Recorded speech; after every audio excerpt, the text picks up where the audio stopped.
우리는 종종 남들과 내 자신을 비교합니다.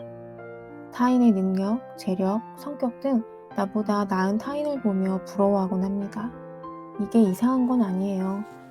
하지만 내 자존감이 바닥일 때의 비교는 나에게 비참함을 가져다 줍니다.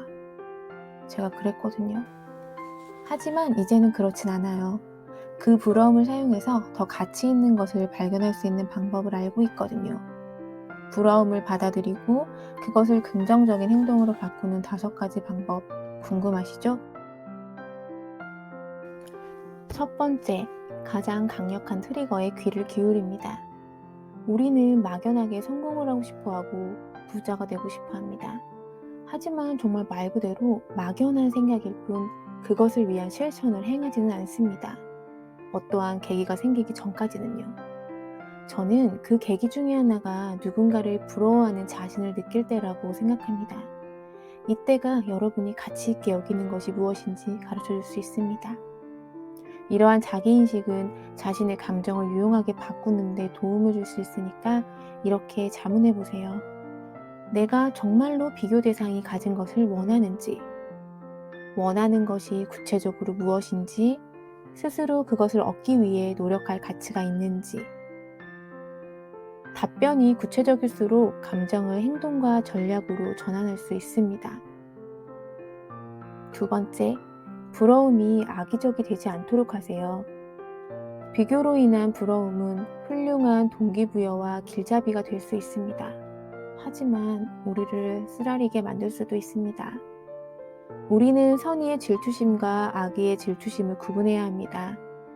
지인이 어느 시골에 대형 카페를 오픈했다고 할 때, 와, 그 넓은 부지에 그렇게 큰 카페를 오픈하다니 진짜 대단하다 라고 생각하는 것과 교통도 불편한 시골에 무슨 카페야, 장사도 잘 안 되겠네 라고 생각하는 차이입니다.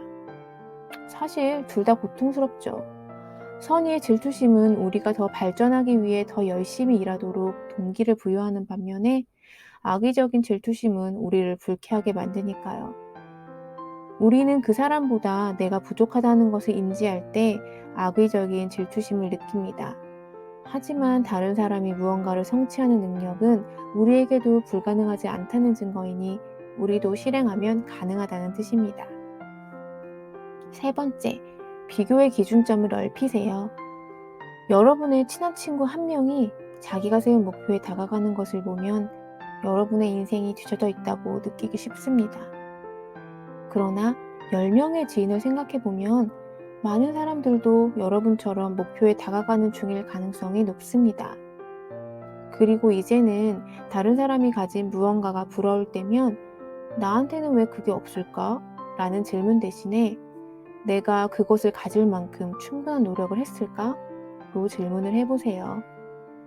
하지만 여러분이 간절히 바라는 것이 무엇이든 그것 없이도 살아가는 데는 전혀 문제가 없고 그것을 가지지 않았다고 해서 여러분의 가치에 큰 영향을 미치지는 않습니다.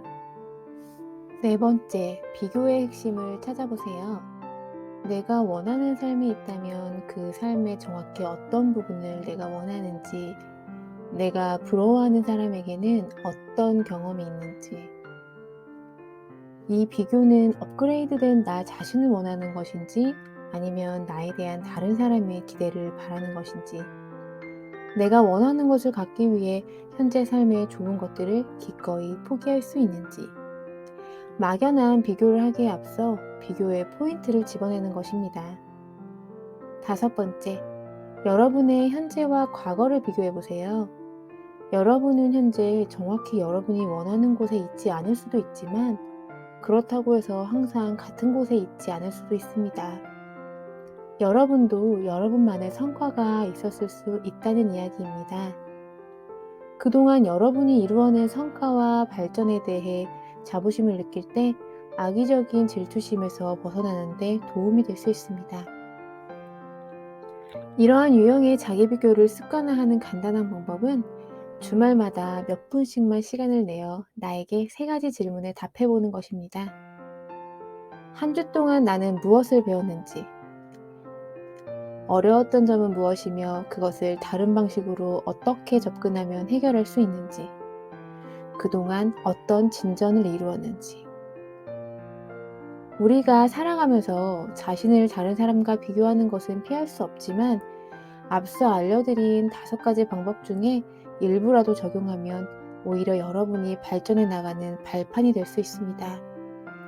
특히 여러분들이 자주 보고 계시며 부러움의 대상이 되는 SNS는 빙산의 일각만 볼 수 있다는 점을 기억하세요. SNS에서는 인생이 완벽해 보이는 누군가도 여러분이 전혀 알지 못하는 어려움을 겪고 있을 수 있습니다. 그리고 기억하세요.